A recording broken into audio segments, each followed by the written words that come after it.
Assalamualaikum saudara sebangsa setumpah darah saya dan juga para penonton channel ini yang benci tapi rindu di Malaysia. Hari ini saya menghadapi kejadian sangat lucu baru saja gitu ya. Jadi ceritanya saya masuk ke live-nya Ustadz Sopyan yang mengatakan pendatang haram itu teruk lagi dari binatang ternak gitu kan. Dia cerita di sana ada orang Indonesia gitu.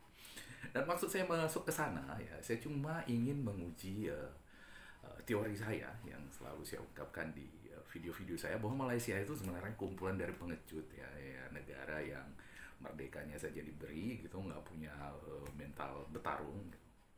Dan umumnya orang yang garang bicara bebas itu tuh kalau dalam pepatah Melayu itu dikatakan air beriak tanda tak dalam biasanya ya.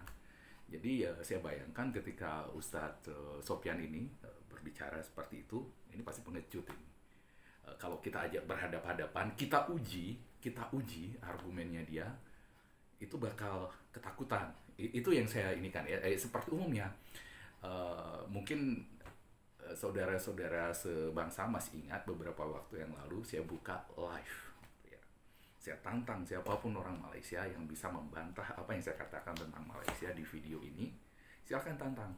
Alhasil nggak ada satupun yang berani gitu. Cuman keluar-keluar di kolom komentar. Tapi ditantang untuk berbicara gitu secara publik. Kita uji secara langsung argumen-argumennya dia. Nggak ada berani. Nah, ini karena dia udah ngomong keluar-keluar di antara kalangannya dan beberapa orang Indonesia yang masuk yang membenarkan gitu. Saya coba uji apakah Ustaz Sopyan ini, saya udah yakin sih dia sama aja ya Malaysiawi gitu. Dengan sifat Malaysiawinya besar gitu, tapi begitu ditunjukkan kelemahannya langsung ciut dan ngeblokir, maki-maki sendiri gitu tanpa ada perlawanan. Khas Malaysia lah. Jadi ceritanya tadi saya masuk ke sana, diterima dan saya ngomong. Saya bilang saya berterima kasih kepada Ustadz Sofyan karena telah menunjukkan wajah Malaysia sebenarnya. Karena menurut saya kenapa selama ini banyak TKI ilegal masuk ke Malaysia itu karena ada propaganda yang salah tentang Malaysia itu di Indonesia. Ada persepsi yang salah. Ya. Jadi di Indonesia ini karena masifnya propaganda dari Malaysia ini melalui akun-akun seperti Borunaga, Sari Ting, IQ about sastra gitu kan, dan jalan-jalan dan sejenisnya gitu. Orang Indonesia menyangka bahwa Malaysia itu segitu idealnya, seperti surga turun ke bumi. Ya, penuh peluang untuk kerja, orangnya baik-baik, ya kan, orangnya sangat welcome sama siapapun, kita itu saudara serumpun gitu. Padahal wajah sebenarnya Malaysia seperti Ustaz Sofyan ini gitu. Ya kan? Mayoritas orang Malaysia itu seperti orang seperti Ustadz Sofyan ini yang mengatakan pendatang haram itu mau orang Indonesia mau orang mana itu nggak ada perbedaan, itu teruk lagi dari binatang ternak. Ya, itu saya katakan. Tapi kemudian ya mereka seperti biasa ya mengatakan bahwa kemanapun masuk ke tempat orang kita harus langsung dijunjung, itu harus legal kita. Itu betul Bambang, itu betul Ustadz Sofyan, saya setuju sekali itu. Memang begitu.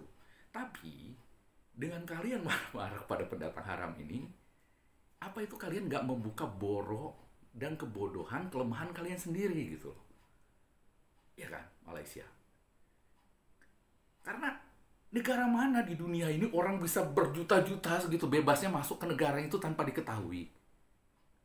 Itu kan kebodohan kalian sendiri, orang bisa masuk segitu banyaknya negara kalian. Siapa? Apa nggak dijaga itu perbatasan kalian? Atau bahasa Melayunya apa? Sempadan. Sempadan kalian tuh nggak dijaga. Apa orang buta semua yang kalian pekerjakan untuk jaga sempadan itu? Apa kalian nggak punya intelijen? Polisi kalian tuh ngapain di sana? Makan gaji buta. Oke, kalau yang masuk itu cuma dari Indonesia, bisalah dibilang ke orang Indonesia yang masuk udah tahu negara orang kenapa masuk gitu. Ini yang masuk orang dari Bangladesh, dari Myanmar, bahkan dari Pakistan gitu. Itu gimana bisa masuknya ke negara kalian itu, Bambang? Jadi ini kan ibaratnya ya Malaysia ini dengan soal pendatang haramnya ini itu seperti dia punya istri nih ya, si Ustaz Sofyan ini punya istri gitu, terus istrinya berpakaian minim terbuka gitu, terbuka di depan umum, semua orang bisa lihat, Terus ya ada lah pasti satu dua orang lain, orang itu kan nggak mungkin orang semua baik di dunia ini ya. Ya ada yang tertarik jadinya, dilecehkan lah, di ini macam-macam gitu. Dan lucunya setelah dilecehkan pun mereka diam. Bertahun-tahun kemudian ya di sana orang sudah bisa punya usaha sendiri di sana ya, udah bikin kampung sendiri, baru apa? Baru ribut. Ini ibaratnya istrinya udah berpakaian terbuka dilihat sama semua orang, kemudian kita hamil baru ribut. Nggak boleh begitu sama istri orang. Ya lu sendiri jaga istri lo. Ditutup, dipagar di rumah itu, jangan dibiarkan berpakaian terbuka depan. Ini kan dia seperti mengundang orang semua datang gitu. Nggak dijagain. Terus begitu kejadian, orang masuk baru marah-marah, kamu kenapa ini? Kebun aja orang tuh dipagarin ya, biar nggak masuk orang sembarangan. Karena gimana? Masa semua negara harus ngejaga warganya nggak bisa keluar dari negara itu? Bebas aja kan negara kayak kita orang keluar. Ya gimana supaya jangan masuk ke negara lu, ya pagarin, dijagain gitu di perbatasan. Itu yang benar. Jadi kemudian saya ceritakan di sana kan. Jadi saya itu di Aceh, di Aceh Tengah itu di Gayo dulu. Kami itu keluarga peternak. Jadi kami itu, saya kecil itu kakek saya punya kerbau itu 125 ekor gitu kan. Jadi di bukit gitu, sekitar 2 hektar itu kandangnya kami pagarin. Jadi, kalau ke kandang kerbau saya itu masuk, kerbau orang lain, itu saya tahu. Nah, ini kerbaunya nih. Saya hubungin nanti yang punya kandang. Oh, kerbaumu masuk ke sini, kayaknya kerbau kamu itu. Ya, saya tahu gitu. Dijagain. Itu kandang kerbau, gitu kan. Jadi, Malaysia ini negara loh. Mereka punya polisi, mereka punya tentara, mereka punya intelijen. Masa orang bisa berjuta-juta orang masuk ke negaranya itu, negaranya cuma penduduknya 30 juta. Bisa jutaan orang masuk secara ilegal kemana? Mana ada negara di dunia ini gitu. Makanya di komentar ini ada yang ngomong, orang Malaysianya bilang kan, abis ini kalian masuklah secara ilegal ke Jepang kemana? Emang Jepang itu kalian pikir seperti Malaysia bisa bebas masuk gitu, nggak ada yang jagain perbatasannya ke Korea Utara?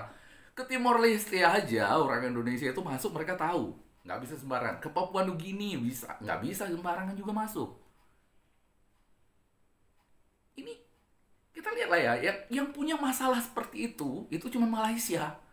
Yang sampai jutaan pendatang dari luar tanpa dokumen masuk itu cuma Malaysia gitu. Kok orang-orang seperti si apa ini nggak malu dia gitu? Bilang seperti ternak. Seharusnya kalian yang malu. Makanya saya bilang itu kalian itu teruk lagi dari kandang kerbau. Ngamuk-ngamuk mereka. Ya benar kan? Ke kandang kerbau aja kalau kerbau orang masuk kita tahu gitu. Ini masa masuk ke negara ini berjuta-juta mereka nggak tahu dan sampai bisa buka usaha di sana. Ya bisa bekerja gini. Itu kan konyol. Jadi kenapa bisa masuk begitu? Ya salahnya di mereka terutama. Dan atau memang itu memang kelicikannya Malaysia sih sebenarnya. Kelicikannya kenapa? Mereka ini kan ya seperti kemarin kita lihat, mereka suka sekali mengklaim sesuatu yang bukan hasil kerja mereka sendiri, mereka bangga-banggakan gitu. Seperti kemerdekaan mereka dari Inggris atau yang paling dekat tim sepak bola kemarin. Mereka sering sama Korea, itu yang mereka bangga-banggakan. Dan kemarin waktu Korea kalah sama Jordania, lebih banyak orang nangis di Malaysia tuh daripada di Korea karena mereka nggak bisa klaim bahwa mereka hebat, mereka itu bisa seri sama juara Asia. Itu yang mereka bayangkan orang Malaysia. Nah, dengan para pendatang ilegal ini, sebenarnya ya, kita bisa lihat kenapa. Ya karena cukong-cukong di Malaysia tuh nggak mau bayar mahal. Ya, nggak mau bayar mahal, kemudian bekerja sama lagi dengan sindikat yang di Indonesia, cari orang di sini, tipu-tipu di Malaysia tuh enak, begini, bawa ke sana. Di Malaysia, ya kan? Kemudian ada masalah, mereka nggak bayar gaji. Aparat mereka, ya jelas menyalahkan pendatang tanpa dokumen ini. Itu permainan mereka gitu. Sebenarnya lagi ditunjukkan oleh Malaysia sekarang, drama, kejar ke sana pendatang. Kenapa bisa lolos segitu banyak nih? Sederhana kan? Ya tapi sekali lagi ya, Malaysia ini kan negara yang orang nggak bisa bernalar ya. Yang kayak gitu nggak nyampe ke pemikiran mereka gitu. Taunya apa yang di depan mata, didoktrin, orang datang ke sini suka hatinya. Ih, kenapa orang bisa masuk itu? Itu nggak nyampe ke sana. Ya apalagi orang-orang seperti Ustadz ini, Ustadz Sofyan ini dan para pendukungnya, dia nggak mikir sampai ke sana. Makanya saya bilang, saya ketawa aja tuh tiap ngedengar apa namanya si about sastra pendidikan Malaysia gini. Ini hasilnya coba kalian lihat. Kayak begini level nalarnya orang Malaysia seperti ini, Ustadz Sofyan ini. Hah? Harusnya dia tersinggung dong sama Faradnya. Jadi seperti itu. Makanya saya selalu menggaungkan di video ini. Padahal saya juga kan setuju gitu kan. Kalian tunjukkanlah karakter kalian yang asli. Kalau Malaysia itu ya kayak begitu kalian. Nggak seramah itu. Kalau kalian bikin istilah saudara serumpun itu cuma untuk mencuri budaya kami, akui aja gitu. Itu pasti orang Indonesia pakai nama mungkin nggak datang gitu. Seperti yang disebutkan di TV nasional itu, hentikan gitu. Kalau memang kalian ngerasa Indonesia nggak menjadi super masalah, ya udah hentikan. Jangan ada pekerja dari Indonesia seperti kalian bilang. Jangan cuma ngomong di TV tapi kalian nggak berani menghentikan gitu. Ya kan? Dan kalau kenapa sekarang seperti saya katakan ya, dan kita pun di Indonesia ini harus punya memperbarui lah cara pandang kita terhadap Malaysia. Malaysia itu bukan lagi negara yang 6 kali lipat lebih kaya dari kita kayak begitu gitu. Dan kenapa sampai sekarang masih ada pekerja ke Malaysia? Ya karena mereka punya jalur ke sana. Di kampung-kampungnya itu punya jalur ke sana dan nggak punya jalur umpamanya ke kota-kota di sini yang juga membutuhkan tenaga kerja di pabrik di Bekasi, di Karawang, di mana gitu kan, nggak punya akses ke sana. Mereka ini Malaysia jadi tetap ngikut ke situ. Kemudian sindikat-sindikat para TKI ilegal ini pun seperti itu. Jadi informasi ini yang harus kita sampaikan gitu. Jadi ada yang bilang juga di sini, kamu kalau pengen kerja di Malaysia, saya nggak pengen kerja di Malaysia. Dan saya juga justru ingin menyampaikan realitas Malaysia yang sebenarnya kepada orang Indonesia. Supaya orang Indonesia jangan lagi memandang Malaysia itu seperti dulu, yang begitu tinggi, yang begitu hebat. Malaysia nggak kayak begitu sekarang gitu. Malah di sana ada yang cuma 30-40 ringgit sehari itu digaji. Di sini buruh bangunan, umpamanya di Bali ini. Mana ada yang mau dibayar 220 ribu sehari? Nggak ada gitu. Jadi eh seperti itulah ininya ya, apa namanya, orang Malaysia ini dikatakan ya.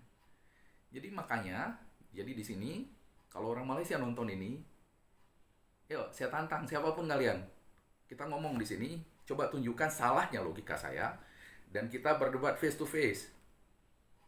Ya kalian suka bahasa Inggris kan, nanti kalau saya bilang tatap muka gitu nggak paham kan, kalian bahasa Melayu kalian tuh hancur. Nah, kalau ada orang Malaysia kalian nih yang nggak setuju dengan pandangan saya bahwa itu salah kalian, bahwa kalian yang nggak bisa ngejaga perbatasan kalian, bahwa kalian aparat kalian yang nggak becus menjaga dari pendatang dari luar negara kalian untuk masuk ke sana, silahkan ya, saya buka line seperti dulu, live, koreksi logika yang saya bilang tadi ya. Tapi ya saya tahu kalian kan pengecut semua, nggak akan ada yang berani untuk menjawab tantangan itu. Demikian video kali ini dari saya. Assalamualaikum warahmatullahi wabarakatuh dan merdeka.